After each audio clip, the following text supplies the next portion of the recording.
Kaya magandang trabaho ngayon, pre, no? Pare, may alam ako. Ano yan? 50,000 pare isang araw. 50,000? Pare, legit yun pre. Ano naman yun? Kaso pare, pag umiyak ka kalabaw, hehilehin mo. Pwede ah. Pwede no?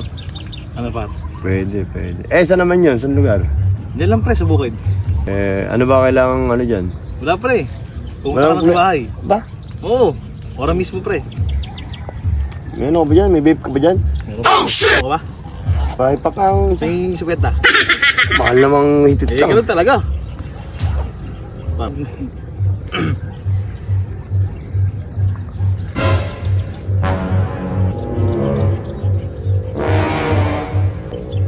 Sarap ah.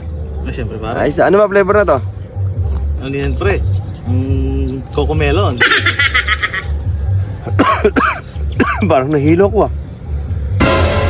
Pare. Parang nahilo ako pare ah. Uwi mo na ako. Tangin na si pare. Iniwan ako din kaya aga-aga pa eh. Ba't kaya nahihilo? Makauwi na nga lang din. Nahilo ko rin ah. Nadali ata ako ng vape na yun ah. Giniginaw pa ako.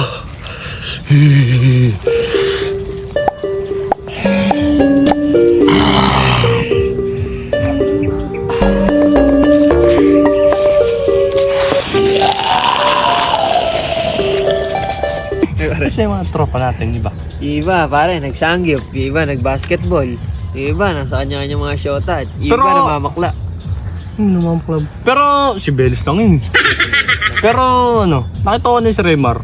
Tinawag ko nga kanina, hindi ko alam kung pupunta daw siya dito sa tambayan natin. Eh, baka pupunta dito. Ewan ko lang din.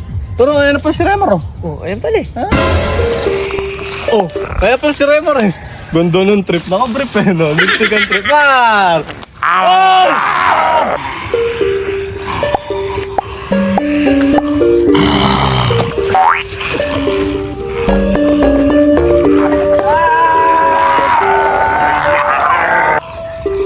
The zombies are coming. Ano kaya magandang gawin ngayon? Ha? Mamakla kaya?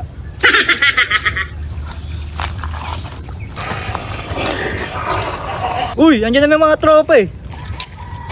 Uy, mga pare! Uy, saan nyo ako dadalhin? Ito may sinasabi ko eh! Mga pare!